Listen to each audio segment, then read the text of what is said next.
الحمد لله نحمده ونستعينه ونؤمن به ونتوكل عليه ونعوذ بالله من شرور أنفسنا ومن سيئات أعمالنا من يهده الله فلا مضل له ومن يضلل فلا هادي له وأشهد أن لا إله إلا الله وحده لا شريك له وأشهد أن محمدًا عبده ورسوله اللهم صل على محمد وعلى آل محمد كما صليت على إبراهيم وعلى آل إبراهيم اللهم بارك على محمد وعلى آل محمد كما باركت على إبراهيم وعلى آل إبراهيم إنك حميد مجيد أما بعد فإن خير الحديث كتاب الله وخير الهدي هدي محمد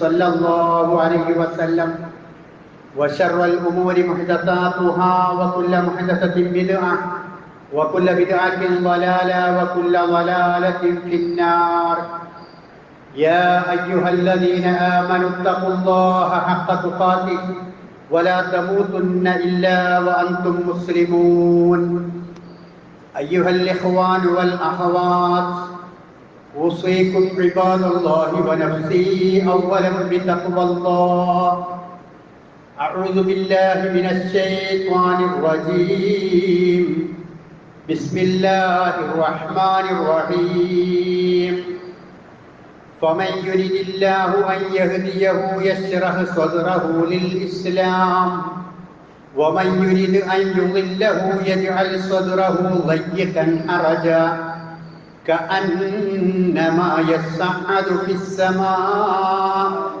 كذلك يجعل الله الرجس على الذين لا يؤمنون.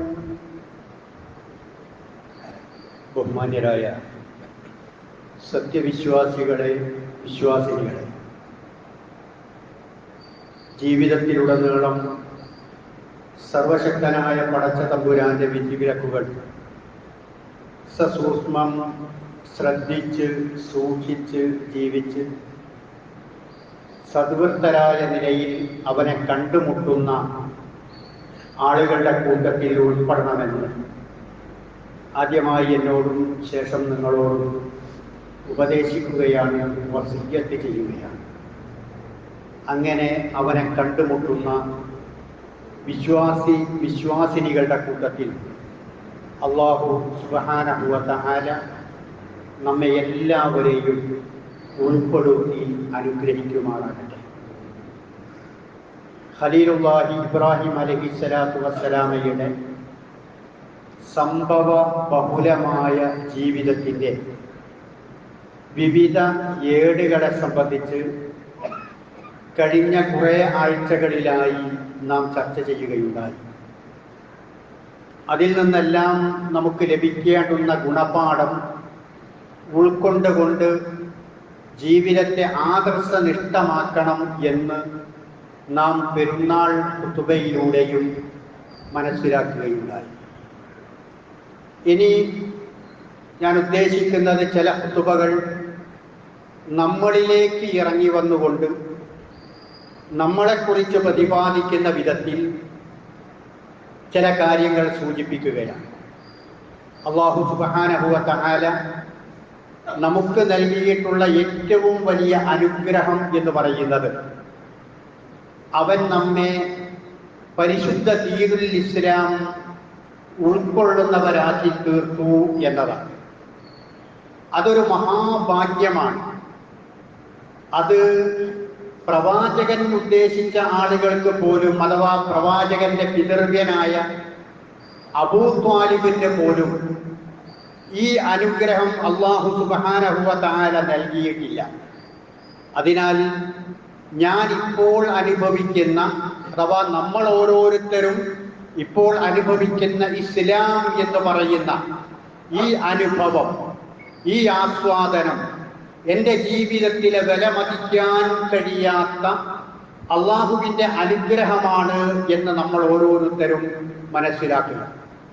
അതോടുകൂടി നാം അറിയേണ്ടുന്ന മറ്റൊരു കാര്യം, ലോകത്തിൻ്റെ വിവിധ ഭാഗങ്ങളിൽ കോടാനുകോടി വിശ്വാസികളുണ്ട്.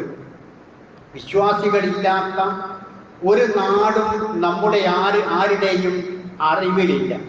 ഈ രൂപത്തിൽ ലോകത്തുടനീളം പടർന്നു നിൽക്കുകയാണ് വിശ്വാസികളായ ആളുകൾ എന്നത് നാം മനസ്സിലാക്കിയിട്ടുള്ള കാര്യമാണ്.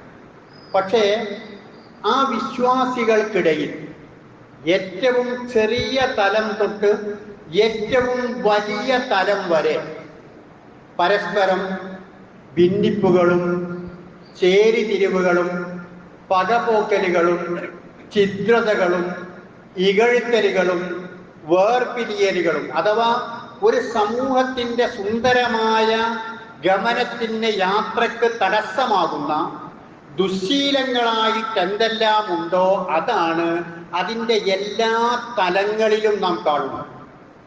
അപ്പൊ അതിൻ്റെ ഏറ്റവും ഉയർന്ന തലമാണ് ഒരു രാഷ്ട്രം എന്ന് പറയുന്നത്. ആ രാഷ്ട്രം എന്ന രൂപത്തിൽ നമ്മൾ നോക്കിയാലും ഇപ്പോൾ ഇസ്ലാമിക രാഷ്ട്രങ്ങൾ ഒരുപാടുണ്ട്. എന്നാൽ ആ രാഷ്ട്രങ്ങൾ ഒന്നും തന്നെ സ്വരച്ചേർച്ചയിലല്ല. പലപ്പോഴും അവർക്കിടയിൽ ഒരുപാട് ഛിദ്രതകളും ഭിന്നിപ്പുകളുമാണ് നമുക്ക് കാണുവാൻ സാധിക്കുന്നത്. അവിടുന്ന് താഴോട്ട് വന്നാൽ സംഘടനകൾ, ഇന്ന് ഒരുപാട് സംഘടനകൾ കാണാം. എണ്ണിയാൽ ഒതുങ്ങാത്ത വിധത്തിലുള്ള സംഘടനകളുടെ പെരുപ്പം നമ്മുടെ നാടുകളിലെല്ലാം. അങ്ങനെയുള്ള ആ സംഘടനകൾ എന്തിനു വേണ്ടിയാണ് നിലകൊള്ളുന്നത് എന്ന് പുറമെ നിന്ന് ഒരാൾ നോക്കിക്കാണുകയാണ്. മുസ്ലിങ്ങളിൽ പെട്ടവനല്ലാത്ത പുറത്തുള്ള ഒരാൾ ഇവരൊക്കെ എന്തിനു വേണ്ടി നിലകൊള്ളുന്നു എന്ന് നോക്കിക്കാണുകയാണെങ്കിൽ അവർക്ക് മനസ്സിലാവുന്ന ഒരു യാഥാർത്ഥ്യം എന്താ? ഇവര് സമൂഹത്തെ സംസ്കരിക്കാനൊന്നുമല്ല, സമൂഹത്തെ നന്നാക്കി തീർക്കുവാനൊന്നുമല്ല, മറിച്ച് പരസ്പരം പോരടിക്കുവാൻ വേണ്ടിയിട്ടാണ്, പരസ്പരം ചെളിവാരി എറിയുവാൻ വേണ്ടിയിട്ടാണ്, പരസ്പരം അകന്നു നിൽക്കുവാൻ വേണ്ടിയിട്ടാണ്, പരസ്പരം അത്തരത്തിലുള്ള വ്യക്തി കുടുംബ ബന്ധങ്ങളെ തകർക്കുവാൻ വേണ്ടിയിട്ടാണ് ഈ ആളുകളൊക്കെ, ഈ സംഘടനകളൊക്കെ പ്രവർത്തിക്കുന്നത് എന്നതാണ് പുറമെ നിന്ന് നോക്കിക്കാണുന്ന ഒരാൾക്ക് മനസ്സിലാക്കാൻ കഴിയുക. ഉള്ളിലുള്ള നമ്മൾ ആലോചിച്ചാലും ഇത് ഏറെക്കുറെ ശരിയാണ് എന്ന് തന്നെയാണ് തോന്നുക. ഈ പറഞ്ഞ കാര്യം ഏറെക്കുറെ ശരിയാണ് എന്ന് തന്നെയാണ് നമുക്കും എല്ലാവർക്കും തോന്നുക. എത്ര കാലമായി സംഘടനാ പ്രവർത്തനങ്ങൾ നടത്താൻ തുടങ്ങിയിട്ട് നമ്മളൊക്കെ? നമുക്ക് ഇഷ്ടപ്പെടുന്ന ചേരിയിൽ നിന്നുകൊണ്ട് സംഘടനാ പ്രവർത്തനങ്ങൾ നടത്താൻ തുടങ്ങിയിട്ട് ഒരുപാട് കാലമായി. പക്ഷേ ആ സംഘടനാ പ്രവർത്തനത്തിന് വേണ്ടി നാം ചെലവഴിച്ചിട്ടുള്ള ഊർജവും അതിനു വേണ്ടിയിട്ട് നാം ചെലവഴിച്ചിട്ടുള്ള സമയവും അതിനനുസരിച്ചുകൊണ്ട് നമ്മളൊക്കെ സംസ്കരിക്കപ്പെട്ടുവോ? തസ്കിയത്തുള്ളവരായി മാറിയോ? നമ്മുടെ ജീവിതത്തിൽ അതുകൊണ്ട് ഖുർആനിനും സുന്നത്തിനും അനുസരിച്ചുള്ള ഒരു മാറ്റമുണ്ടായോ എന്ന് പരിശോധിക്കുമ്പോഴാണ് ഞാൻ ഈ പറഞ്ഞിട്ടുള്ള കാര്യം പരമാർത്ഥമാണ് എന്ന് നമുക്ക് മനസ്സിലാക്കാൻ കഴിയുക. ഞാൻ ഉൾപ്പെടെയുള്ള ആളുകളെ കുറിച്ചാണ് ഞാൻ ഈ കാര്യം, ഈ വിലയിരുത്തൽ നടത്തുന്നത്. ഇനി അവിടെ നിന്നും താഴോട്ട് നമ്മൾ വന്നാൽ നമ്മുടെ സംഘടനകളിൽ നിന്ന് നമ്മൾ അതിൻ്റെ മഹല്ല് സംവിധാനങ്ങളുണ്ട്. അതുപോലെ തന്നെ അവിടെ നിന്ന് അങ്ങോട്ട് വ്യക്തി കുടുംബ തലങ്ങളൊക്കെ ഉണ്ട്. ആ തലങ്ങളിലൊക്കെ അവിടെയൊക്കെ ഈ പറഞ്ഞ ചേരിതിരിവുകളും പരസ്പരം ഉൾക്കൊള്ളാൻ കഴിയാത്ത അവസ്ഥയും ഇപ്പോൾ പണ്ട് പറയാറുണ്ടായിരുന്നു, നാഴിയിൽ കൊള്ളുകയില്ല എന്ന്. ഇതൊരു പഴഞ്ചൊല്ലാണ്. പണ്ട് അരി അളക്കുന്ന, നെല്ലളക്കുന്ന ഒരു സാധനമുണ്ട്, നാഴി എന്ന് പറയുന്ന. ആ നാഴി വേറൊരു നാഴി അതിൻ്റെ മുകളിലേക്ക് വെച്ചാൽ കൊള്ളില്ല, അത് അതിലേക്ക് ഇറങ്ങി നിൽക്കൂല. സാധാരണ നമ്മൾ ഗ്ലാസ് ഒന്നും വെക്കുന്ന മാതിരി വെക്കാൻ കഴിയില്ല. ഇതുപോലെയാണ് ഓരോ വ്യക്തി, ഒരാളുമായിട്ട് ഒരു ബന്ധമല്ല. ആ പരസ്പരം ഒന്നാകുന്ന ഒരു അവസ്ഥ അവരിൽ കാണാറില്ല. കുമാരനാശാനോ വള്ളത്താളോ മറ്റേ പാടിയിട്ടുണ്ടല്ലോ, തൊട്ടുകൂടാത്തവർ തീണ്ടിക്കൂടാത്തവർ ദൃഷ്ടിയിൽപ്പെട്ടാലും ദോഷമുള്ളോർ, കെട്ടില്ലാത്തോർ തമ്മിൽ ഉണ്ണാത്തോരിങ്ങനെ ഒട്ടല്ലഹോ ജാതി കോമരങ്ങൾ എന്ന് പറഞ്ഞുകൊണ്ട് ഈ രാജ്യത്തെ ഈ ചേരിതിരിവരെ കുറിച്ച്, ജാതി സമ്പ്രദായത്തെക്കുറിച്ച് അദ്ദേഹം പാടിയത് ഇന്ന് നമുക്കിടയിലുള്ള സംഘടനകളും അതുപോലെ വ്യക്തിതലം തൊട്ട് ഓരോ കൂട്ടായ്മകൾക്കുള്ള സംഘങ്ങളിലും അത്തരത്തിലുള്ള അവസ്ഥയാണ്. ഒരാൾക്ക് ഒരാളെ കണ്ടുകൂടാ, ഒരാൾ പറയുന്നത് വേറൊരാൾ കേൾക്കൂല, ഒരാളുടെ അഭിപ്രായമല്ല വേറൊരാൾക്കുള്ളത്. അങ്ങനെയുള്ള ആ രൂപത്തിലുള്ള ചേരിതിരിവുകൾ നിറഞ്ഞു നിൽക്കുന്ന ഒരു രൂപമാണ് എല്ലാ രംഗത്തും കാണിക്കുക. എന്തുകൊണ്ട് ഇങ്ങനെ ഉണ്ടാകും? ഇപ്പൊ നമ്മുടെ വീട്ടിലെല്ലാവരും പരസ്പര അഭിപ്രായങ്ങൾ, ചിന്തയുള്ള മനുഷ്യരാണ്, ആലോചനയുള്ള മനുഷ്യരാണ്. ഓരോ വിഷയത്തിലും വ്യത്യസ്ത അഭിപ്രായങ്ങൾ ഉണ്ടാകാം. ആ അഭിപ്രായങ്ങൾ ഉണ്ടാകുന്നതോടുകൂടി അത് ചിത്രതയാകുന്നത് എങ്ങനെ, അത് വഴക്കാകുന്നത് എങ്ങനെ, അത് അകൽച്ചയാകുന്നത് എങ്ങനെ, അത് തെറ്റിപ്പിരിയലാകുന്നത് എങ്ങനെ? അവിടെ നാം മനസ്സിലാക്കേണ്ടുന്ന പ്രധാനപ്പെട്ട ഒരു കാര്യം, വൈവിധ്യങ്ങളെ ഉൾക്കൊള്ളാൻ നമുക്ക് കഴിയാതെ പോകുന്നു എന്നതാണ്. നാം നമ്മുടെ അഭിപ്രായമല്ലാത്ത ഒരു അഭിപ്രായം വേറൊരാൾ പറഞ്ഞാൽ അതിനെ നമ്മൾ വൈരുദ്ധ്യമായിട്ടാണ് കാണുന്നത്. വൈവിധ്യമായിട്ടല്ല, വൈവിധ്യമായിട്ട് കാണാൻ കഴിയണം. വൈവിധ്യമായിട്ട് കാണാൻ കഴിയണം. അഭിപ്രായങ്ങളെയും ആലോചനകളെയും കൂടിച്ചേരലുകളെയും അവിടെയുണ്ടാകുന്ന സംസാരങ്ങളെയും എല്ലാം വൈവിധ്യങ്ങളായ അഭിപ്രായങ്ങളായി കാണാനും അവിടെ ജനാധിപത്യ രൂപത്തിലുള്ള തീരുമാനങ്ങൾ എടുക്കാനും അത് തൻ്റെയും കൂടി അഭിപ്രായങ്ങളും കാര്യങ്ങളുമായി കാണാനും കുടുംബത്തിലും സംഘടനയിലും അതുപോലെയുള്ള യൂണിറ്റുകളിലുമെല്ലാം ആളുകൾ തയ്യാറായാൽ അവിടെ ഒരു പ്രശ്നവുമില്ല. വൈവിധ്യങ്ങളെ ഉൾക്കൊള്ളാൻ കഴിയുക, അതിനെ വൈരുദ്ധ്യങ്ങളാക്കി മാറ്റാതിരിക്കുക. അങ്ങനെയുണ്ടാകുമ്പോ അല്ലാഹു സുബ്ഹാനഹു വ തആല ഈ പ്രകൃതിയെ സൃഷ്ടിച്ചിട്ടുള്ളത് പോലും അങ്ങനെയാണ്. വൈവിധ്യത്തോടു കൂടിയിട്ടാണ് അല്ലാഹു ഈ പ്രകൃതിയെ സൃഷ്ടിച്ചിട്ടുള്ളത്. നിങ്ങൾ നോക്കൂ, നമ്മൾ ഇവിടെ ഇരിക്കുന്ന മനുഷ്യർ അല്ലെങ്കിൽ മനുഷ്യകുലം മുഴുവനും അവർ ഒരേ വലിപ്പക്കാരാണോ? അവർ ഒരേ രൂപത്തിൽ ഒരേ നിറക്കാരാണോ? അവർ ഒരേ രൂപത്തിൽ ചിന്തിക്കുന്നവരാണ്? അല്ല, അവർ വ്യത്യസ്ത രൂപത്തിലുള്ള ആളുകളാണ്. അതുകൊണ്ട് തന്നെ ആ വൈവിധ്യം അവരുടെ പെരുമാറ്റങ്ങളും ഉണ്ടാകും. ആധുനിക പഠനങ്ങൾ തെളിയിക്കുന്നത് ഒരു മനുഷ്യന്റെ ബ്ലഡ് ഗ്രൂപ്പ് അനുസരിച്ചുകൊണ്ട് പോലും അയാളിൽ സ്വഭാവമാറ്റങ്ങളും പെരുമാറ്റമാറ്റങ്ങളും ഉണ്ടാകുമെന്നാണ്. അപ്പൊ ഞാൻ വിചാരിച്ചതുപോലെ എല്ലാവരും നിൽക്കണം, ഞാൻ പറയുന്നത് പോലെ എല്ലാവരും നിൽക്കണം എന്നൊരാൾ തീരുമാനിച്ചാൽ, ഒരാൾ അങ്ങനെ വിചാരിച്ചാൽ അയാൾ വളരെ ചെറുതായി പോകുന്നു എന്നാണ് നമുക്ക് മനസ്സിലാക്കാൻ കഴിയുക. അയാളാണ് ചെറുതായി പോകുന്നത്, ബാക്കിയുള്ള ആളുകളല്ല. ഒരു സംഘടനയിൽ ഒരാൾ അങ്ങനെ തീരുമാനിച്ചാൽ അയാളാണ്, ആ തീരുമാനമെടുക്കുന്നവനാണ് ചെറുതായി പോകുന്നത്. ഒരു രാഷ്ട്രത്തിൽ അങ്ങനെ തീരുമാനമെടുത്താൽ അവരാണ് ചെറുതായി പോകുന്നത്. മറിച്ച് ഈ വൈവിധ്യങ്ങളെ വൈവിധ്യങ്ങളായി കാണാൻ കഴിയണം. ഇവിടെ വൃക്ഷലതാദികളെയും സസ്യലതാദികളെയും അതുപോലെ തന്നെ ഇഴജന്തുക്കളെയും പറവകളെയും ഒക്കെ നമ്മൾ പരിശോധിച്ചു നോക്കൂ. എല്ലാറ്റിലും ഈ വൈവിധ്യം നമുക്ക് കാണാൻ കഴിയില്ല. ഒരേ വലിപ്പത്തിലോ ഒരേ രൂപത്തിലോ ഒരേ കോലത്തിലോ ഉള്ള വൃക്ഷങ്ങളല്ല. എന്നാൽ നോക്കൂ, ഒരു സ്ഥലത്ത് വെച്ചുകൊണ്ട് അവിടെ പ്ലാവുണ്ട്, മാവുണ്ട്, കവുങ്ങുണ്ട്, പലതരത്തിലുള്ള മരങ്ങളുണ്ട്. ഈ മരങ്ങളിൽ നിന്ന് ഒരേ വെള്ളവും ഒരേ ലവണങ്ങളും വലിച്ചെടുക്കുന്ന വൃക്ഷങ്ങൾ. അവിടെ ഒരേ വളമാണുള്ളത്, ഒരേ ലവണങ്ങളാണുള്ളത്, ഒരേ വെള്ളമാണുള്ളത്. പക്ഷേ പ്ലാവിൽ കായ്ക്കുന്നത് ഒരു തരം ഫലമാണ്, മാവിൽ കായ്ക്കുന്നത് വേറൊരു തരം ഫലമാണ്, കവുങ്ങിൽ കായ്ക്കുന്നത് മറ്റൊരു തരം ഫലമാണ്. ഇതാണ് ഈ പ്രകൃതിയിലെ വൈവിധ്യത്തിൽ നിന്ന് നമ്മൾ ഉൾക്കൊള്ളുമ്പോൾ നമുക്ക് മനസ്സിലാക്കാൻ കഴിയുക. പലരും പല രൂപത്തിലുള്ള അഭിപ്രായങ്ങളും കാര്യങ്ങളുമെല്ലാം കൂടിച്ചേരുകയും എന്നിട്ട് നമ്മുടേതനുസരിച്ചു കൊണ്ടുള്ള ഒരു അസ്തിത്വം അവിടെ നിലവിൽ വരികയും ചെയ്യുക എന്നതാണ് നമ്മൾ മനസ്സിലാക്കേണ്ടുന്ന കാര്യങ്ങൾ. ഇത് മനസ്സിലാക്കിയാൽ ഇങ്ങനെ പ്രപഞ്ചത്തിലുള്ള മനുഷ്യരഖിലവും പ്രപഞ്ചത്തിലുള്ള ജീവജാലങ്ങളും സസ്യലതാദികളും പക്ഷിമൃഗാദികളുമെല്ലാം ഇതുപോലെയാണ് എന്ന് മനസ്സിലാക്കിയാൽ ഈ വൈവിധ്യങ്ങളെ ഉൾക്കൊണ്ടുകൊണ്ട് വൈരുദ്ധ്യങ്ങൾ ഇല്ലാതെയാക്കുവാനും നമുക്കിടയിൽ വ്യക്തിപരമായോ കുടുംബപരമായോ അങ്ങനെയുള്ള അകൽച്ചകളിൽ നിന്ന് രക്ഷപ്പെടുവാനും നമുക്ക് സാധിക്കും. അങ്ങനെയല്ല എങ്കിൽ, അത് മനസ്സിലാക്കുന്നില്ല എങ്കിൽ ആ രൂപത്തിലാണ് അത്തരത്തിലുള്ള ചിത്രതയിൽ തന്നെ മുന്നോട്ട് പോവുകയും ചെയ്യും.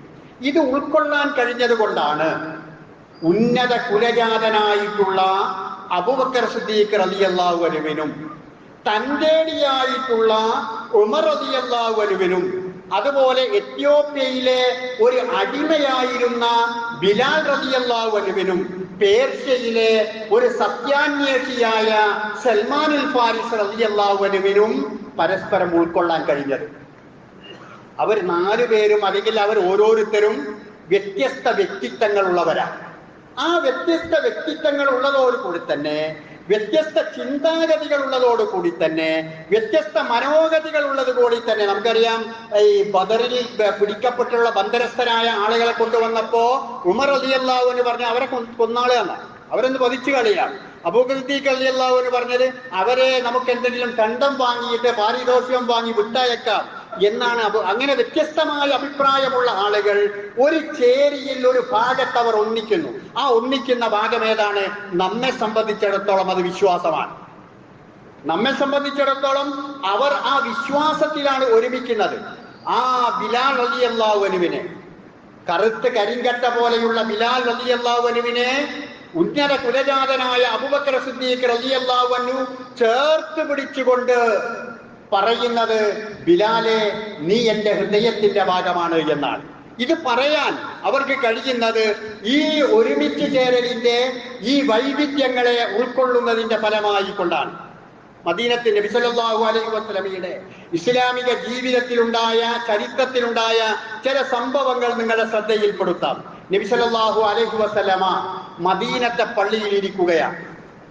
ആ മദീനത്തെ പള്ളിയിൽ ഇരിക്കുമ്പോ പ്രവാചകൻ സഹാബത്തിനോട് പറഞ്ഞു, ഇനി ഇവിടേക്ക് ഒരാൾ കയറി വരും, അയാൾ സ്വർഗാവകാശിയാണ്. സഹാബത്ത് വളരെ സാഹൂതത്തോടുകൂടി അവർ നോക്കി നിൽക്കുകയാണ്, ആ മഹാഭാഗ്യവാൻ ആരാണ്. അങ്ങനെ കുറെ കഴിഞ്ഞപ്പോ അബ്ദുല്ലാഹി ഇബ്നു അംർ റളിയല്ലാഹു അൻഹു പള്ളിയിലേക്ക് കയറി വന്നു. അദ്ദേഹം വുളു എടുത്തു, നമസ്കരിച്ചു, നമസ്കാരം കഴിഞ്ഞ് പിരിഞ്ഞുപോയി. പിറ്റേ ദിവസവും അവർ സഹാബത്ത് അധികവും പ്രവാചകന്റെ കൂടെ തന്നെയാണ് ഉണ്ടാവുക. അങ്ങനെ അവിടെ ഇരിക്കുമ്പോൾ അന്നും പ്രവാചകൻ പറഞ്ഞു, അന്നും വന്നത് അബ്ദുല്ലാഹി ഇബ്നു അംർ റളിയല്ലാഹു അൻഹു ആണ്. 3-ാമത്തെ ദിവസവും ഇത് തന്നെ സംഭവിച്ചു. അപ്പോ ഈ ആളുകൾ അബ്ദുല്ലാഹി ഇബ്നു അംർ റളിയല്ലാഹു അൻഹുവിന്റെ പിന്നാലെ കൂടി. ഇങ്ങനെയൊരു സ്വർഗാവകാശിയായ 3 ദിവസവും സ്വർഗത്തിലേക്ക് നടക്കുന്ന ഒരു മഹാനെ കണ്ടപ്പോ എന്താണ് നിങ്ങൾ ജീവിതത്തിൽ ഏറ്റവും കൂടുതൽ പ്രാധാന്യത്തോടു കൂടി ചെയ്യുന്നത് എന്ന് മനസ്സിലാക്കുവാൻ വേണ്ടി അപ്പോ അദ്ദേഹത്തോട് കാര്യങ്ങൾ പറഞ്ഞു. അദ്ദേഹം പറഞ്ഞു, ഞാൻ പ്രത്യേകിച്ച് അധികമായിട്ടൊന്നും ചെയ്യുന്നില്ല. എന്നിട്ട് അദ്ദേഹം പറഞ്ഞത്, എനിക്ക് ഒരാളോടും മനസ്സിലൊരു പകയോ ഒരു വിദ്വേഷമോ ഒരു വെറുപ്പോ ഒരു അകൽച്ചയോ ഒന്നുമില്ല. എന്റെ ഒരു പ്രത്യേകതയായിട്ട് ഞാൻ കാണുന്നത് അതാണ്. അബ്ദുല്ലാഹി ഇബ്നു അംർ റളിയല്ലാഹു അൻഹു പ്രവാചകൻ സ്വർഗാവകാശിയാണ് എന്ന് പറഞ്ഞ അബ്ദുല്ലാഹി ഇബ്നു അംർ ഒരുപാട് നമസ്കരിക്കുന്നവനല്ല, ഒരുപാട് ഇബാദത്തുകൾ ചെയ്യുന്നവനല്ല. അങ്ങനെ ആ രൂപത്തിൽ ആരാധനകളെ കൊണ്ട് സ്വർഗം നേടുക എന്ന പദവിയിലേക്ക് അദ്ദേഹം എത്തിയിട്ടുണ്ടെന്ന് അദ്ദേഹത്തിനു തന്നെ അഭിപ്രായമില്ല. പക്ഷേ അദ്ദേഹത്തിന് പറഞ്ഞത്, ഞാൻ സ്വർഗത്തിലാണെന്ന് പ്രവാചകൻ പറഞ്ഞിട്ടുണ്ടെങ്കിൽ അത് ഇതാണ് കാരണം, ഇതായിരിക്കും കാരണം എന്നാണ്. നോക്കൂ നിങ്ങൾ, ആ ഒരു കാരണം അധികം ഇബാദത്തെടുക്കാതെ തന്നെ നമുക്ക് നമ്മുടെ ജീവിതത്തിലും ഉണ്ടാക്കിയെടുത്തുകൂടെ? ഞാനും എൻ്റെ സഹോദരനും അടുത്തിരിക്കുന്നവനും മറുപുറത്തിരിക്കുന്നവനും സലാമു അലൈക്കും വറഹ്മത്തുള്ളാഹി എന്ന് നമസ്കാരത്തിൽ സലാം വീട്ടുന്നത്, അതിന്റെ അഭിപ്രായം അതിന്റെ വലതുഭാഗത്തും ഇടതുഭാഗത്തുമുള്ള എല്ലാവർക്കും ശാന്തി ഉണ്ടാകട്ടെ, സമാധാനമുണ്ടാകട്ടെ എന്നാണ് പറയുന്നത്. എന്റെ വലതുഭാഗത്തിരിക്കുന്നവൻ ഇടതുഭാഗത്തിരിക്കുന്നവൻ എല്ലാ ആളുകൾക്കും ശാന്തിയും സമാധാനവും ഉണ്ടാകട്ടെ. ഇങ്ങനെ നമ്മുടെ മനസ്സുകളിൽ മറ്റൊരാളോടും വൈരാഗ്യമോ വിദ്വേഷമോ വെറുപ്പോ അകൽച്ചയോ തെറ്റുകുറ്റങ്ങളോ അതുപോലെയുള്ള കാര്യങ്ങളൊന്നും, ഇസ്ലാം വിരോധിച്ച അതുപോലെയുള്ളതൊന്നും ഇല്ലാതെ ജീവിക്കാൻ എനിക്കും നിങ്ങൾക്കും കഴിയുമാറാവണം, നമുക്ക് കഴിയുമാറാകണം അങ്ങനെ ഒരു ജീവിതം നയിക്കാൻ. അതല്ലാതെ ഇസ്ലാം എന്ന് പറയുന്നത് അത് എവിടെയോ പ്രസംഗിച്ച് വാഴ്ന്നു പറയാനുള്ള ഒരു കാര്യം തന്നെയല്ല.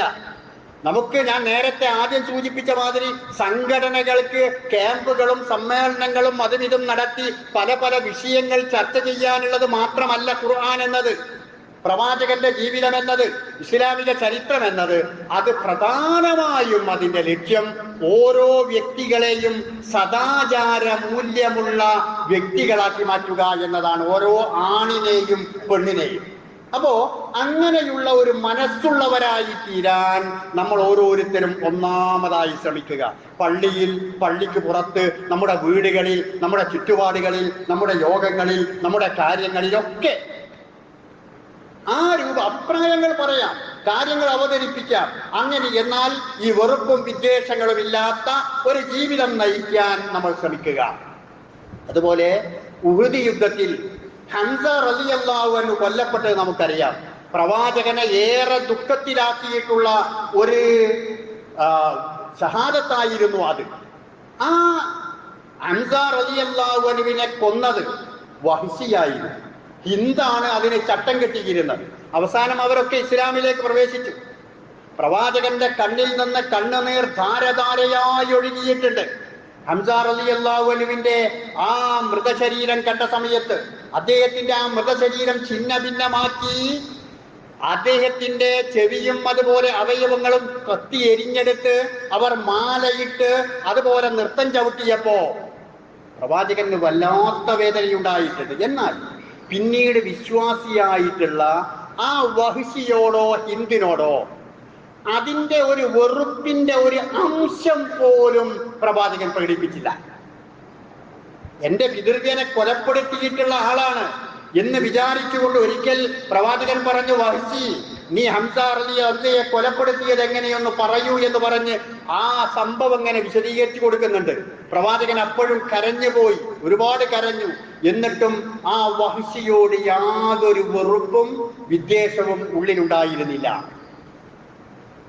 അപ്പോ ജീവിതത്തിൽ എപ്പോഴെങ്കിലും സംഭവിച്ചു പോയിട്ടുള്ള ഏതെങ്കിലും അപരാധങ്ങൾ നമുക്ക് പലപ്പോഴും പറയാറുണ്ടാവാർ അങ്ങനെയാണ്, അവൻ അന്നങ്ങനെ കാട്ടി, ഇന്നിങ്ങനെ കാട്ടി, മറ്റോ അവിടെ അങ്ങനെ കാട്ടി, കഴിഞ്ഞ കൊല്ലം, മറ്റേ കൊല്ലം, മുമ്പത്തെ കൊല്ലം. ജാഹിലിയ്യത്തിലെ അറബികൾ മനസ്സിൽ വെച്ചിരുന്ന ആ പകയുടെ ചിന്തകളാണ് നമുക്ക് ഇന്നും പറയാനുണ്ടാവുക. അവൻ അങ്ങനെ ചെയ്തു, അവൻ അങ്ങനെ ചെയ്തു എന്ന്. എന്നാൽ ഞാനൊരു വിശ്വാസിയാണ്. അത്തരത്തിലുള്ള കാര്യങ്ങളെ ഞാൻ എൻ്റെ മനസ്സിൽ നിന്ന് മായ്ച്ചു കളയണം, ഞാൻ അതിൽ നിന്ന് വിട്ടു നിൽക്കണം. അപ്പോഴാണ് ഞാനൊരു വിശ്വാസിയായി തീരുകയുള്ളൂ എന്ന് ചിന്തിക്കാൻ നമുക്കാർക്കും കഴിയുന്നില്ല. അപ്പോ നമ്മോട് തെറ്റ് ചെയ്തവരോടും നമ്മോട് ഏതെങ്കിലും രൂപത്തിൽ അനീതി പ്രവർത്തിച്ചവനോടും അങ്ങോട്ട് വിട്ടുവീഴ്ചയും അതുപോലെ തന്നെ അവനോട് അടുപ്പവും കാണിക്കുക എന്നതാണ് ഏറ്റവും പ്രധാനപ്പെട്ട കാര്യം എന്നത് നാം മനസ്സിലാക്കേണ്ടുന്ന കാര്യമാണ്. ഹസ്സാൻ ഇബ്നു സാബിത്ത് റളിയല്ലാഹു അൻഹു പ്രവാചകന്റെ കവിയാണ്. ശത്രുക്കളായ കവികൾക്ക് മറുപടി പറയാൻ പ്രവാചകൻ തന്നെ ഏൽപ്പിച്ച ആളാണ്. എന്നാൽ ആ ഹസ്സാൻ ഇബ്നു സാബിത്ത് റളിയല്ലാഹു അൻഹു അദ്ദേഹം പ്രവാചകന്റെ പത്നിയായ ആയിഷ ബീബി റളിയല്ലാഹു തആല അൻഹയെ പറ്റി അപരാധം പറഞ്ഞ് പരത്തുന്നതിൽ ഒരു പങ്ക് വഹിച്ച ആളാണ്. അപരാധം പറഞ്ഞു പരത്തിയിട്ടുള്ള, വ്യഭിചാരാരോപണം പറഞ്ഞു പരത്തിയിട്ടുള്ള ആളുകളുടെ കൂട്ടത്തിൽ ഒരാളാണ് ഈ പറഞ്ഞ ഹസ്സാൻ ഇബ്നു സാബിത്ത് റളിയല്ലാഹു അൻഹു. അല്ലാഹു സുബ്ഹാനഹു വ തആല അവർക്ക് പിന്നീട് പാപമോചനം നൽകിയിട്ടുണ്ട്. അവരുടെ പ്രാർത്ഥനയും അതുപോലെയുള്ള ചരിത്രവും വേറെയൊരു ഭാഗമാണ്. ആ സംഭവം ഒരിക്കൽ നബി സല്ലല്ലാഹു അലൈഹി വസല്ലമ അദ്ദേഹത്തെ ഏറെ ഇഷ്ടപ്പെട്ടു. ഹസ്സാൻ ഇബ്നു സാബിത്ത് ആരെക്കുറിച്ച് അപരാധം പറഞ്ഞത്? തന്റെ ഭാര്യയെ സംബന്ധിച്ച് ഒന്നാമത്തെ വിശ്വാസി അബൂബക്കർ സിദ്ദീഖിന്റെ മകളെ സംബന്ധിച്ച് അപരാധം പറഞ്ഞ ഹസ്സാൻ ഇബ്നു സാബിത്തിനോട് പ്രവാചകന് യാതൊരു വെറുപ്പുമില്ല, യാതൊരു വൈരാഗ്യവുമില്ല, യാതൊരു അകൽച്ചയുമില്ല. ഒരിക്കൽ ആയിഷ ബീബി റളിയല്ലാഹു തആല അൻഹയുടെ അടുക്കൽ വെച്ചുകൊണ്ട് ഉർവത്ത് ഇബ്നു സുബൈർ, തന്റെ സഹോദരി പുത്രനാണ്, അസ്മാ ബീബിയുടെ പുത്രനാണ്, ഉർവത്ത് ഇബ്നു സുബൈർ റളിയല്ലാഹു അൻഹു ഈ ഹസ്സാൻ ഇബ്നു സാബിത്തിനെ സംബന്ധിച്ച് എന്തോ വേണ്ടാത്ത കാര്യങ്ങൾ പറഞ്ഞപ്പോ ആയിഷ ബീബി തന്നെ പറഞ്ഞു, ആയിഷ ബീബിയാണ് ഇതിന് ഇരയായിട്ടുള്ളത്, ആയിഷ ബീബി തന്നെ പറഞ്ഞു, സഹോദരി പുത്ര, അദ്ദേഹത്തെ നീ വിട്ടേക്കുക, അദ്ദേഹം പ്രവാചകന് വേണ്ടി യുദ്ധം ചെയ്തിട്ടുള്ള മഹാനായ വ്യക്തിയാണ്. തന്നെ കുറിച്ച് അപരാധം പറഞ്ഞു വരുത്തിയിട്ടുള്ള ഹസ്സാൻ ഇബ്നു സാബിത്തിനെ മറ്റൊരാൾ വേണ്ടാത്തത് പറയുന്നത് കേട്ടപ്പോ ആയിഷ ബീവി പറയുന്നത്, സഹോദരപുത്ര, അവനെ വിട്ടേക്കൂ, അവൻ പ്രവാചകന് വേണ്ടി യുദ്ധം ചെയ്തിട്ടുള്ള ആളാണ്. നോക്കൂ നിങ്ങൾ, എത്ര വിശാലമാണ്. എല്ലാം ഉൾക്കൊള്ളാനുള്ള വിശാല മനസ്കത, എല്ലാവരെയും ഉൾക്കൊള്ളുവാനുള്ള വിശാല മനസ്കരയാണ് നമുക്കവിടെ കാണുവാൻ സാധിക്കുക. അതുപോലെ തന്നെ ഖൈബർ യുദ്ധത്തിൽ അലി റളിയല്ലാഹു അൻഹു യുദ്ധം ചെയ്തുകൊണ്ടിരിക്കുന്ന സമയത്ത് മുറഹിബുമായിട്ടാണ് യുദ്ധം ചെയ്യുന്നത്. ആ യുദ്ധം ചെയ്ത് അവനെ കൊലപ്പെടുത്താൻ സമയമായിട്ടുണ്ട്. മുറഹിബ് വിചാരിച്ചു, ഏതായാലും ഞാൻ മരിക്കാൻ പോവുകയാണ്, എനിക്ക് ഇസ്ലാമിനോടും മുഹമ്മദിനോടും അത്രമാത്രം ശത്രുതയുണ്ട് എന്നതുകൊണ്ട് അലി റളിയല്ലാഹു അൻഹുവിന്റെ മുഖത്തേക്ക് കാർക്കിച്ചു തുപ്പി. അയാൾ കാർക്കിച്ചു തുപ്പി. അലി റളിയല്ലാഹു അൻഹു ആ സമയത്ത് അയാളെ വിട്ടേച്ചു, കൊല്ലാതെ വിട്ടു. അലി റളിയല്ലാഹു അൻഹു കാരണം പറഞ്ഞത്, ഈ സമയത്ത് എനിക്ക് അദ്ദേഹത്തെ കൊല്ലാമായിരുന്നു, സൗകര്യമുണ്ട്, എനിക്കതിന് കഴിയും. പക്ഷേ ഈ സമയത്ത് ഞാൻ അദ്ദേഹത്തെ കൊന്നാൽ എന്റെ മനസ്സിൽ അദ്ദേഹം കാർക്കിച്ചു തുപ്പിയതിനുള്ള പകയായി പോകുമോ, വിദ്വേഷമായി പോകുമോ എന്നതുകൊണ്ടാണ് ഞാൻ അങ്ങനെ ചെയ്യാതിരുന്നത് എന്ന് അദ്ദേഹം പറഞ്ഞതായി ചരിത്രത്തിൽ നമുക്ക് കാണാവുന്നതാണ്. പലപ്പോഴും ഇങ്ങനെയുണ്ടാകുന്ന അവസ്ഥകൾ അതുണ്ടാകുന്നത് തെറ്റിദ്ധാരണകളിൽ നിന്നോ അത്തരത്തിലുള്ള വേണ്ടാത്ത ചിന്തകളിൽ നിന്നോ ഒക്കെ ആയിരിക്കും. പല ആളുകളും തമ്മിൽ ഇടഞ്ഞിട്ടുണ്ടാവുക, പലപ്പോഴും അകന്നിട്ടുണ്ടാവുക. അത് നേർക്കുനേരെ അറിയുകയോ മനസ്സിലാക്കുകയോ ചെയ്താൽ വളരെ നിസ്സാര പ്രശ്നങ്ങളുമായിരിക്കും. ഒരു സംഭവം നമുക്ക് ഇങ്ങനെ കാണാം. ഈ പറയുന്ന കാര്യങ്ങളൊന്നും ഇസ്ലാമിക ചരിത്രത്തിൽ ഞാൻ പറഞ്ഞതുപോലെ ഒരു ഖുതുബ പറയാനുള്ളതല്ല, ഒരു പ്രസംഗം പ്രസംഗിക്കാനുള്ളതല്ല. അതിൽ നിന്ന് ഗുണപാഠം ഉൾക്കൊണ്ടുകൊണ്ട് നമ്മുടെ ജീവിതത്തെ പരിവർത്തിപ്പിക്കാനുള്ളതാണ്, എന്റെയും നിങ്ങളുടെയും ജീവിതത്തെ പരിവർത്തിപ്പിക്കാൻ. ഒരിക്കൽ അബ്ദുല്ലാഹി ഇബ്നു ഉമർ റളിയല്ലാഹു അൻഹു കുറച്ച് കൂട്ടുകാരിങ്ങനെ ഇരിക്കുന്ന സദസ്സിലേക്ക് ഒരാൾ കയറി വന്നു. അയാൾ ഉസ്മാൻ റളിയല്ലാഹു അൻഹുവിനെ സംബന്ധിച്ച് എന്തെല്ലാമോ കേട്ടിട്ടുണ്ട്, എവിടുന്നൊക്കെയോ. ഉസ്മാൻ റളിയല്ലാഹു അൻഹുവിനെ കുറിച്ച് എന്തെല്ലാമോ കേട്ടിട്ടുണ്ട്. അയാൾ ആ കൂടിയിരുന്ന സദസ്സിനോട് ചോദിച്ചു, നിങ്ങളുടെ നേതാവ് ആരാണ്? നിങ്ങൾ ഈ ഇരിക്കുന്ന കൂട്ടത്തിൽ എപ്പോഴായാലും എവിടെയും ഒരു അമീർ വേണം, നിങ്ങൾ അമീർ ആരാ? ആളുകൾ അബ്ദുല്ലാഹി ഇബ്നു ഉമർ റളിയല്ലാഹു അൻഹുവിനെ ചൂണ്ടിക്കാണിച്ചു കൊടുത്തു. എനിക്ക് സംശയങ്ങൾ ചോദിക്കാറുണ്ട്. ചോദിച്ചോളൂ. അങ്ങനെ അദ്ദേഹം ചോദിച്ച ചോദ്യം, ഉസ്മാൻ ഇബ്നു അഫ്ഫാൻ റളിയല്ലാഹു അൻഹു ബദർ യുദ്ധത്തിൽ പങ്കെടുത്തിട്ടുണ്ടോ? ഏറ്റവും പ്രധാനപ്പെട്ട ഒരു യുദ്ധമാണല്ലോ ബദർ യുദ്ധം. അപ്പോ അബ്ദുല്ലാഹി ഇബ്നു ഉമർ റളിയല്ലാഹു അൻഹു പറഞ്ഞു, ഇല്ല, പങ്കെടുത്തിട്ടില്ല. രണ്ടാമത് അദ്ദേഹം ചോദിച്ചത്, ഉഹദ് യുദ്ധത്തിൽ മുസ്ലിം സൈന്യത്തിൽ ബഹുഭൂരിപക്ഷവും പിന്തിരിഞ്ഞോടിയപ്പോ ഉസ്മാൻ റളിയല്ലാഹു അൻഹു പിന്തിരിഞ്ഞോടിയിട്ടില്ലേ? പിന്തിരിഞ്ഞോടിയിട്ടുണ്ട്. മൂന്നാമത് ചോദിച്ച ചോദ്യം, ബൈഅത്തുൽ റിദ്വാൻ, പ്രവാചകന്റെ കയ്യിൽ പിടിച്ച് എല്ലാവരും ബൈഅത്ത് ചെയ്തിട്ടുള്ള ആ സമയത്ത് ഉസ്മാൻ റളിയല്ലാഹു അൻഹു ബൈഅത്ത് ചെയ്തിട്ടില്ലല്ലോ? ഇല്ല. അയാൾ ഈ 3 ചോദ്യം ചോദിച്ചു. 3 ചോദ്യത്തിന്റെയും ഉത്തരം അയാൾക്ക് കിട്ടി. അയാൾ തിരിച്ചു പോവുകയാണ്. വീണ്ടും അബ്ദുല്ലാഹി ഇബ്നു ഉമർ റളിയല്ലാഹു അൻഹു തിരിച്ചു വിളിച്ചു. ഈ ഒരു ഉത്തരം അയാൾ ഒന്നോ കേട്ടതിനെ ശരിവെക്കുന്ന രൂപത്തിലുള്ള ഒരു ഉത്തരമാണ് അയാൾക്ക് ലഭിച്ചത്. അയാൾ ഞാനത് മനസ്സിലാക്കി, അത് തന്നെയാണ് ശരി എന്ന് മനസ്സിലാക്കിക്കൊണ്ട് പോവുക. അബ്ദുല്ലാഹി ഇബ്നു ഉമർ റളിയല്ലാഹു അൻഹു വീണ്ടും വിളിച്ചു. നീ ചോദിച്ച ഒന്നാമത്തെ ചോദ്യം ബദർ യുദ്ധത്തെ പങ്കെടുത്തിട്ടുണ്ടോ എന്നല്ലേ? പങ്കെടുത്തിട്ടില്ല. എന്താ കാരണം നിനക്കറിയോ? ഇല്ല, അറിയില്ല, എനിക്കറിയില്ല. എന്നാൽ നബിയുടെ മകളും ഉസ്മാൻ റളിയല്ലാഹു അൻഹുവിന്റെ ഭാര്യയുമായ റുഖിയ്യ ബീവി രോഗം ബാധിച്ച് അവശ നിലയിൽ കഴിയുന്ന സമയമായിരുന്നു അത് ബദർ യുദ്ധം. അതുകൊണ്ട് പ്രവാചകൻ തന്നെ നേരിട്ട് ഉസ്മാൻ റളിയല്ലാഹു അൻഹുവിനോട് പറഞ്ഞതാണ്, ഉസ്മാനെ, നീ യുദ്ധത്തിന് പോരണ്ട, നീ ഭാര്യയെ ശുശ്രൂഷിച്ചുകൊണ്ട് ഇവിടെ നിന്നോ. അങ്ങനെയാണോ കാര്യം? അപ്പോഴാണ് അയാൾ കേട്ടത്, ബദർ യുദ്ധത്തിൽ പോലും പങ്കെടുക്കാത്ത ആളാണ് ഉസ്മാൻ എന്നാണ് ആദ്യം കേട്ടത്. ഇവിടെ അതിന്റെ നിജസ്ഥിതി അറിഞ്ഞപ്പോ പ്രശ്നമില്ലാതായി. പ്രവാചകൻ തന്നെ നിർദ്ദേശിച്ചതാണ്.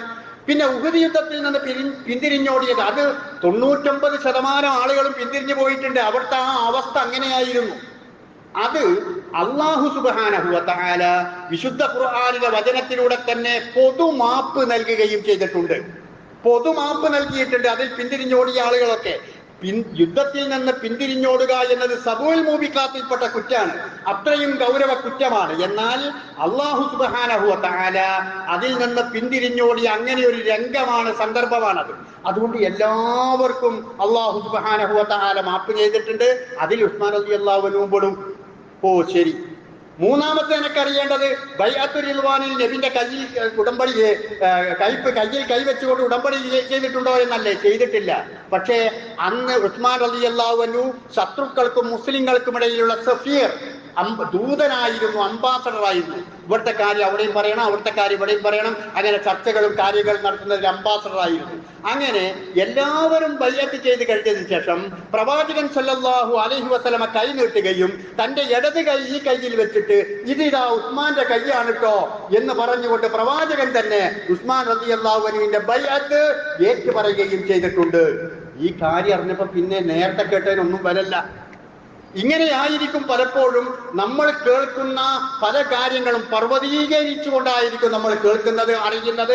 അതിന്റെ സത്യം മനസ്സിലാക്കുമ്പോ അതിലൊന്നും തന്നെ ഒരു കഴമ്പം ഉണ്ടാവുകയില്ല. ഇങ്ങനെയാണ് ഈ അകൽച്ചയും തൊട്ടുകൂടായ്മയും അതുപോലെ തന്നെ വൈര്യവും ഒക്കെ ഉണ്ടായിത്തീരുന്നത്. അപ്രകാരം തന്നെ അബൂബക്കർ സിദ്ദീഖ് റളിയല്ലാഹു അൻഹു ഒരിക്കൽ ഹജ്ജ് കർമ്മം നിർവഹിച്ച് അദ്ദേഹത്തിന്റെ ഖിലാഫത്തുമായി ബന്ധപ്പെട്ടുകൊണ്ട് ചില അഭിപ്രായ വ്യത്യാസങ്ങൾ ആളുകൾ പറഞ്ഞപ്പോ അതിന് ഹജ്ജ് കഴിഞ്ഞിട്ട് ഇവിടെ വെച്ചുകൊണ്ട് അതിനെ ഒന്ന് സവിസ്തരം പ്രതിപാദിച്ചു കൊടുക്കാം എന്ന് പറഞ്ഞ് അദ്ദേഹം പ്രസംഗിക്കാൻ എഴുന്നേറ്റ് എന്ന സമയത്ത് അബ്ദുറഹ്മാൻ ഇബ്നു ഔഫ് റളിയല്ലാഹു അൻഹു പറഞ്ഞു, നിങ്ങൾ ഇവിടുന്ന് പറയരുത് കേട്ടോ, ഇവിടുന്ന് പറയാം, ഇവിടെ ഒരുപാട് മനുഷ്യന്മാരുണ്ട്, ഇത് നിങ്ങൾക്ക് പറയേണ്ട ഒരു സമയം. ഈ കുല്ലി മക്കാനിൻ മക്കാൽ എന്ന് പറയുന്ന അറബിയിൽ ഒരു ആപ്തവാക്യമുണ്ട്. ഓരോ കാര്യവും പറയാൻ ഓരോ സ്ഥലങ്ങളുണ്ട്. ആ സ്ഥലത്ത് നിങ്ങൾക്ക് പറയാനുള്ള ഈ വിഷയം പറയേണ്ടത് ഹജ്ജ് കഴിഞ്ഞ ഈ സമയത്തല്ല, അത് പറയാനുള്ള വേദിയിൽ വെച്ചുകൊണ്ട് പറയണം. അപ്പോ അബൂ സിദ്ദീഖ് റളിയല്ലാഹു അൻഹു കാര്യം മനസ്സിലായി, എന്റെ വികാരമല്ല അബ്ദുറഹ്മാൻ ഇബ്നു ഔഫിന്റെ വിവേകമാണ് എനിക്കുണ്ടാവേണ്ടത്. അദ്ദേഹം പിന്തിരിഞ്ഞു. അങ്ങനെ ഓരോ രംഗത്തും നമുക്ക് ഇങ്ങനെയുള്ള വിട്ടുവീഴ്ചയും അതുപോലെ തന്നെ പരസ്പരം ഉൾക്കൊള്ളുവാനുള്ള, വിശ്വാസികളെ പരസ്പരം ഉൾക്കൊള്ളുവാനുള്ള സ്നേഹത്തോട് കൂടിയിട്ടുള്ള അത്തരത്തിലുള്ള അവസ്ഥകളും നമുക്ക് കാണാൻ സാധിക്കുന്നതാണ്. ഓരോ മനുഷ്യരെയും സ്നേഹിക്കുവാനും ഉൾക്കൊള്ളുവാനും ഉള്ളു തുറന്നുകൊണ്ട് പുഞ്ചിരിക്കുവാനുമാണ് ഇസ്ലാം പറയുന്നത്. എല്ലാവരെയും ചേർത്ത് പിടിക്കുവാൻ, അതുപോലെ സ്നേഹിക്കുവാൻ, ഉൾക്കൊള്ളുവാൻ, എല്ലാവരോടും നീ നിന്റെ സുഹൃത്തിനെ, സഹോദരനെ കണ്ടുമുട്ടുന്നത് പുഞ്ചിരിയോടുകൂടി കണ്ടുമുട്ടിയാൽ അതുപോലും പുണ്യമാണെന്ന് പഠിപ്പിച്ച ഇസ്ലാം അത് എന്നോടാണ് പറയുന്നത്, നിങ്ങളോടാണ്, നമ്മളോടാണ്. അത് നമ്മളോടാണ് പറയുന്നത് എന്ന് നമുക്ക് പലപ്പോഴും മനസ്സിലായിട്ടില്ല. പലപ്പോഴും നമ്മൾ മുഖം തിരിച്ചു പോകുന്നവരുണ്ടായേക്കാം. അങ്ങോട്ട് പറഞ്ഞാലും ഇങ്ങോട്ട് പറയാത്തവരുണ്ടാകാം, ഇങ്ങോട്ട് പറഞ്ഞാലും അങ്ങോട്ട് മടക്കാത്തവരുണ്ടാകാം. അല്ലേ?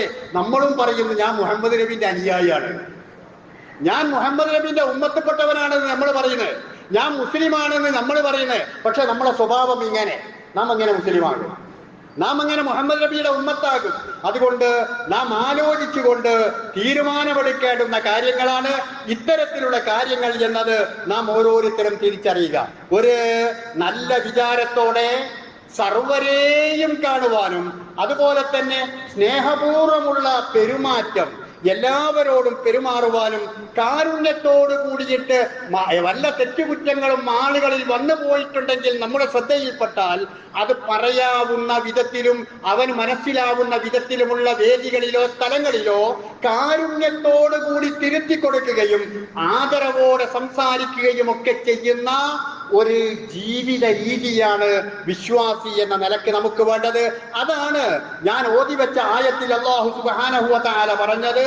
ആർക്കെങ്കിലും അല്ലാഹു സുബ്ഹാനഹു വ തആല ഹൃദയത്തിന്റെ വിശാലത വമൻ യുരിദില്ലാഹു അൻ യഹ്ദിയഹു ഹിദായത്ത് നൽകണം എന്ന് ഉദ്ദേശിച്ചാൽ, നമ്മൾ ഹിദായത്തിലാണെന്നല്ല നമ്മൾ പറയുന്നത്, ഞാൻ വിശ്വാസിയാണ്, മുസ്ലിമാണെന്ന്.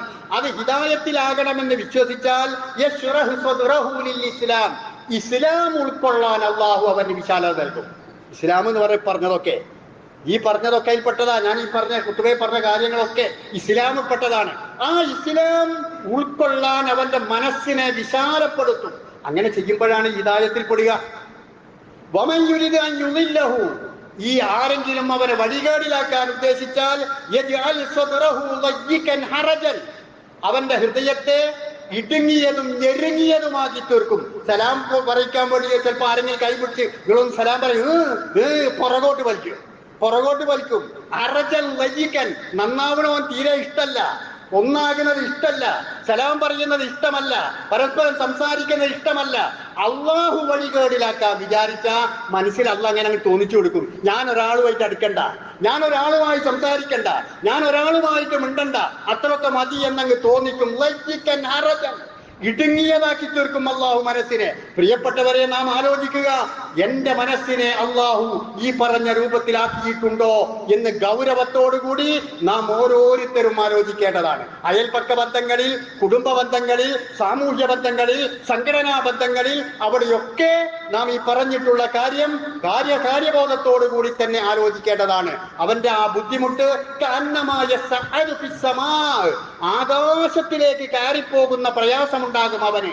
ആ രൂപത്തിൽ അള്ളാഹു അവന്റെ മനസ്സിനെ ഇടുങ്ങിയതാക്കി തീർക്കും. അതുകൊണ്ട് പ്രിയപ്പെട്ടവരെ, ഞാൻ ഈ പറഞ്ഞ കാര്യങ്ങൾ ഇൻഷാ അള്ളാഹ് അടുത്ത ഖുത്ബകളിലും നമ്മുടെ സംസാരം, നമ്മുടെ പെരുമാറ്റം, അതുപോലെയുള്ള കാര്യങ്ങളെ സംബന്ധിച്ചാണ് കാര്യഗൗരവപ്പെട്ട, നമ്മൾ മനസ്സിലാക്കേണ്ടുന്ന, നമ്മളിലുണ്ടാവേണ്ടുന്ന പ്രധാനപ്പെട്ട ചില കാര്യങ്ങളെ സംബന്ധിച്ച് വിശദീകരിക്കാനുള്ളത്.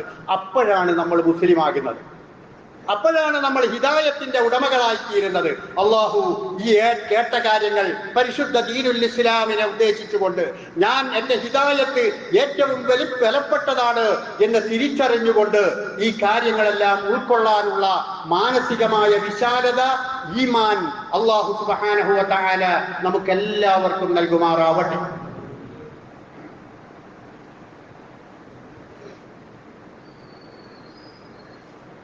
അൽഹംദുലില്ലാഹ് വസല്ലല്ലാഹു അലാ മുഹമ്മദ് സ്വലാത്തൻ തദൂമു ബിഹി ഇലാ യൗമിൽ ഹിസാബ്. അയ്യുഹൽ ഇഖ്വാൻ വൽ അഖ്വാത്ത് ഉസീകും ഇബാദല്ലാഹി വ നഫ്സി താനിയ ബിതഖ്വല്ലാഹ്.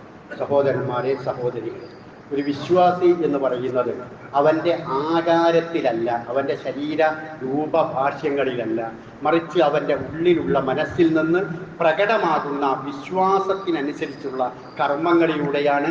അതിൽ ചിലതാണ് ഞാൻ നിങ്ങളെ ശ്രദ്ധയിൽപ്പെടുത്തുന്നത്. ഇൻഷാ അല്ലാഹ് ഞാൻ സൂചിപ്പിച്ചതുപോലെ അടുത്ത ആഴ്ചയിൽ ഈ പറഞ്ഞ തുടർന്നുള്ള ചില കാര്യങ്ങൾ ശ്രദ്ധയിൽപ്പെടുത്തുന്നതാണ്. അതോടുകൂടി നാം ആലോചിക്കേണ്ട ഒരു കാര്യം, ഇന്ന് മലക്കളെത്തുള്ള പട്ടികയിൽ ഞാൻ ജുമാക്ക് വന്നവരുടെ കൂട്ടത്തിൽ പെട്ടിട്ടുണ്ടോ എന്ന് നമ്മളൊക്കെ ഒന്ന് ആലോചിച്ച് നോക്കാം. പള്ളിയിൽ നിൽക്കുന്ന ആളുകളൊക്കെ ഇന്ന് ഞാൻ ജുമാക്ക് വന്നവരുടെ ലിസ്റ്റിലുണ്ടാകും. ലിസ്റ്റിൽ ഉണ്ടാവണമെങ്കിൽ എന്ത് വേണം? നമ്മൾ പണ്ട് പഠിച്ചിട്ടുണ്ട്. എന്താ? ഇമാമ് മിമ്പർമ കയറുന്നതിന് മുമ്പിൽ പള്ളിയിൽ വരുന്നവനെ ലിസ്റ്റിലുണ്ടാകും. അപ്പോൾ നമ്മൾ ജുമാക്ക് പോകാൻ ആരോഗ്യവും സമയവും ഉണ്ടായിട്ട് ജുമാക്ക് പോകാത്ത ധിക്കാരികളുടെ ലിസ്റ്റിലായിരിക്കും നമ്മിൽ പലരുണ്ടായ. ജുമായിൽ പങ്കെടുക്കാത്ത അക്രമികളുടെ ലിസ്റ്റിലായിരിക്കും പല ജുമാക്ക് ഞാൻ മിമ്പറിൽ കയറിയതിന് ശേഷം പള്ളിക്ക് കയറിയ ആളുകൾ ഉണ്ടാകും. അതുകൊണ്ട് ഇതുവരെ സംഭവിച്ചതൊക്കെ സംഭവിച്ചു പോയി. എന്നിൽ നിർബന്ധമായ ഈ ജുമാക്ക് ഞാനിതാ കുറച്ച് നേരത്തെ പോയി ഒരു 10 മിനിറ്റ് നേരം ഖുർആൻ ഓതി കുറച്ച് ദിക്റുകൾ ചൊല്ലി ഞാൻ ആ ദിവസത്തെയും ആ കാര്യത്തെയും ബഹുമാനത്തോടു കൂടി കാണും എന്ന രൂപത്തിൽ ജീവിക്കുവാൻ നാം തയ്യാറാവുക. അല്ലാഹു സുബ്ഹാനഹു വ തആല കേൾക്കുന്ന ഉപദേശങ്ങളിൽ നിന്ന് ഏറ്റവും നല്ല ഉപദേശങ്ങൾ ഉൾക്കൊള്ളുവാനും അതിനെ ജീവിതത്തിൽ പകർത്തുവാനും നമുക്കെല്ലാവർക്കും തൗഫീഖ് നൽകുമാറാകട്ടെ. പടച്ചവനെ, ഒരു വിശ്വാസിയുടെ ഗുണഗണങ്ങളോട് കൂടിയിട്ട് അതിൻ്റെ ചുവയും ഉണ്ടാകുന്ന രൂപത്തിൽ ജീവിക്കുന്ന മാതൃകാ വിശ്വാസിനികളായി ജീവിക്കാൻ ഞങ്ങൾക്കെല്ലാവർക്കും നീ തൗഫീഖ് നൽകണമേ തമ്പുരാനെ. എത്ര ശ്രദ്ധിച്ച് ജീവിച്ചാലും ഞങ്ങളിൽ പോരായ്മകൾ ഉണ്ടാകും, ഞങ്ങളിൽ അബദ്ധങ്ങൾ ഉണ്ടാകും, ഞങ്ങളിൽ തെറ്റുകുറ്റങ്ങൾ ഉണ്ടാകും. നാഥാ, നീ റഹ്മാനാണ്, നീ റഹീമാണ്. അങ്ങനെ വന്നു പോകുന്നത് ഞങ്ങൾക്ക് നീ പുറത്ത് മാപ്പാക്കി തരണമേ റഹ്മാനെ. അല്ലാഹുവേ, ഞങ്ങളുടെ ജീവിച്ചിരിക്കുന്നതും മരണപ്പെട്ടു പോയതുമായ മാതാപിതാക്കളും ചെയ്തു പോയ തെറ്റുകുറ്റങ്ങൾ അവർക്കും നീ പുറത്തു കൊടുക്കണമേ തമ്പുരാനെ. അല്ലാഹുവേ, ഞങ്ങളുടെ ഏറ്റവും വലിയ പ്രതീക്ഷ ഞങ്ങളുടെ മക്കളിലാണ്. അല്ലാഹുവേ, അവർ ചെറിയവരായിരുന്നാലും വലിയവരായിരുന്നാലും അവരിൽ നിന്ന് ഞങ്ങൾക്ക് നീ കൺകുളിർമ പ്രദാനം ചെയ്യണമേ തമ്പുരാനെ. അല്ലാഹുവേ, ജീവിതത്തിലുള്ള ഒരുപാട് മോശമായ പരീക്ഷണങ്ങൾ, അത്തരത്തിലുള്ള പരീക്ഷണങ്ങളെ കൊണ്ട് നീ ഞങ്ങളെ പരീക്ഷിക്കരുതേ തമ്പുരാനെ. ലാ ഇലാഹ ഇല്ലല്ലാഹ് എന്ന കലിമത്തു ഷഹാദത്ത് ഉൾക്കൊള്ളുവാനും മനസ്സിലാക്കുവാനും അതനുസരിച്ചുകൊണ്ട് ജീവിക്കുവാനും അത് ഉച്ചരിച്ചുകൊണ്ട് മരണപ്പെട്ടു പോകുവാനുമുള്ള ഭാഗ്യം ഞങ്ങൾക്കെല്ലാവർക്കും നീ നൽകണമേ റഹ്മാനെ. اللهم اغفر للمؤمنين والمؤمنات المسلمين والمسلمات الأحياء منهم والأموات إنك مجيب الدعوات يا قاضي الحاجات اللهم أحينا على الكتاب والسنة وأمتنا مع الإيمان والتوبة ربنا آتنا في الدنيا حسنة وفي الآخرة حسنة وقنا عذاب النار.